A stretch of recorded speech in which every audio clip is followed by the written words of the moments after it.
also want to thank our sponsors, Just for Fun Radio, Absolute Tree and Stump Removal, C&K Delivery, and Jimmy James Towing. Thank you all for your sponsorship. We appreciate it. All right, ladies and gentlemen, at this time it gives me great pleasure to introduce to you our matchmaker, Mr. Bill Behrens.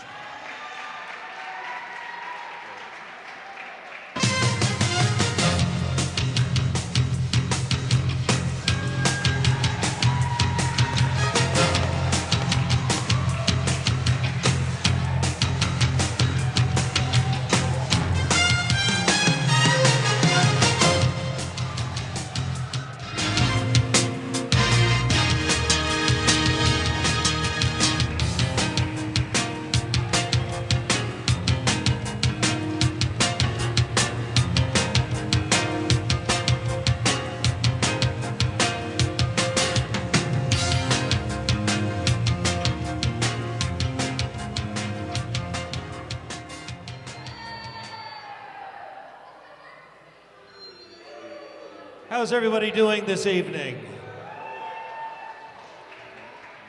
We've got a great show, but there's a reason why I've asked for the roster to come out to ringside, and for a moment I beg your patience. This last week, one of the seminal figures in the history of professional wrestling passed away. His name was Jarrett. And if you don't know who Jarrett is, most likely you are aware of one of his three sons, J-A-double-A, that guy, Double J. But if you don't know who Jarrett is, he was brought up in a wrestling family. His mother, Miss Christine, was one of the few powerful women in professional wrestling, along with Leah Maivia and Ann Gunkel here in the state of Georgia. At the age of 7, he was already going to shows and handing out programs. At 14, he got a special driver's license that allowed him to start going out and papering the towns for shows. Soon, he was promoting for the Welch Goulis office in Nashville with his mother until a falling out with Nick Goulis, where he decided he was going to become the promoter, and he created Continental Wrestling Federation, the CWF, in Memphis.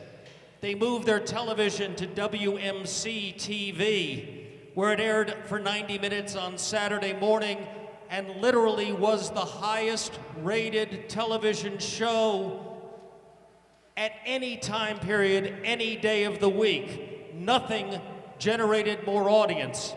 Elvis Presley was a huge fan. It was a big deal, and what Jerry did created the appeal of television wrestling more than any other promoter. As he leaves us, we are left with literally only two other legendary figures, Cowboy Bill Watts and Vince McMahon. And when Vince McMahon had legal difficulty, the man that ran the World Wrestling Federation was Jarrett. Jarrett consulted to WCW, where he had an idea that they should do an invasion. You may remember the NWO. With his son, he created Total Nonstop Action Wrestling, which still exists today, albeit with a different owner and called Impact, 21 years later. You cannot undersell his influence, but quite literally, the greatest influence, selfishly, has to do with me and has to do with everyone surrounding this ring and each and every one of you. Because I was in a different career. I had toyed around in wrestling. I had put wrestling TV shows on for various people. But I wasn't in the wrestling business. I'd exchanged cards with Jarrett. I met him at a convention. We had a nice talk. I expected nothing, but in 1993, 30 years ago, he called me. And all of a sudden, I was in the wrestling business. Within a few months, I was contracted by the World Wrestling Federation. When Jerry Jarrett went to WCW, I moved over to WCW and had my first contract there. When TNA started, I was one of the first people hired. Everything I accomplished in the state of Georgia in wrestling is because in 1993, Jerry Jarrett called me. And this is true, and hopefully not overly egotistical for me, but I had a little bit to do with the history of wrestling in Georgia. I had the pleasure of developing many stars in this business, and if I had not gotten into the wrestling business, who knows? Who knows? Would we even be here today? I don't know. I do know one thing, though. I would have never met a young man named Kid Ecstasy. I would have never met a man coming out of a hot tub named Michael Adrian. I would have never met Marky Mark or Mark for Michaels. I would have never met the lovely Destiny. A young man who was tragically called Powder, I would have never met. I would never have met the Panty Droppers. I would never have met Mr. Olympia. I would have never have met Kid USA. And all these people are people you likely know today. Some of them major stars in this business, some of them performing on the grandest stages.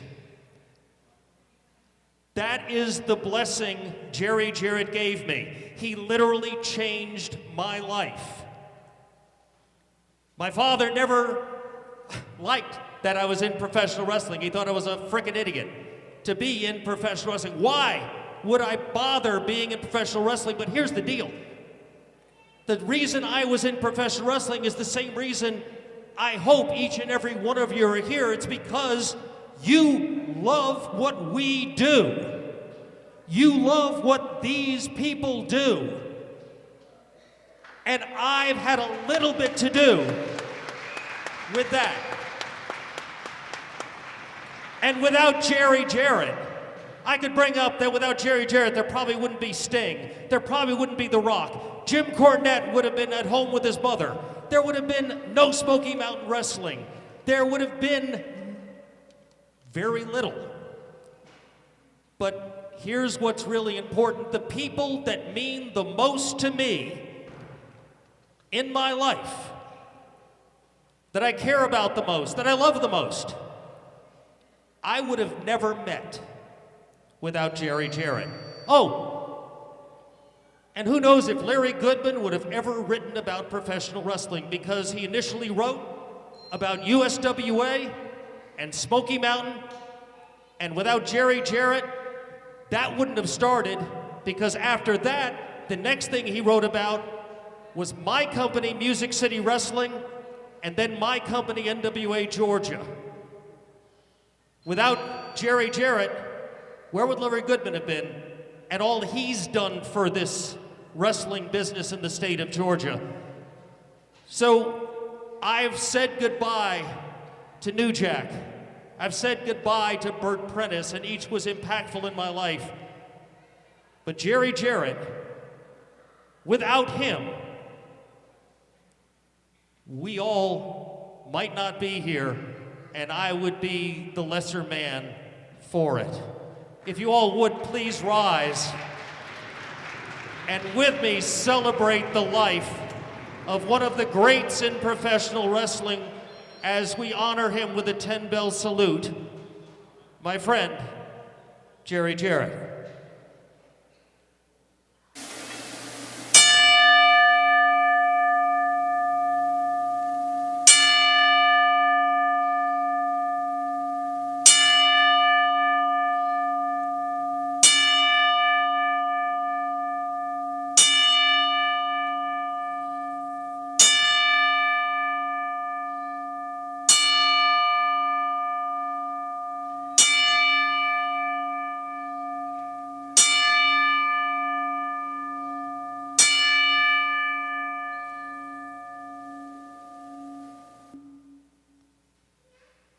And by the way, that bell comes from USWA also. Ladies and gentlemen, one last time for Jerry Jarrett.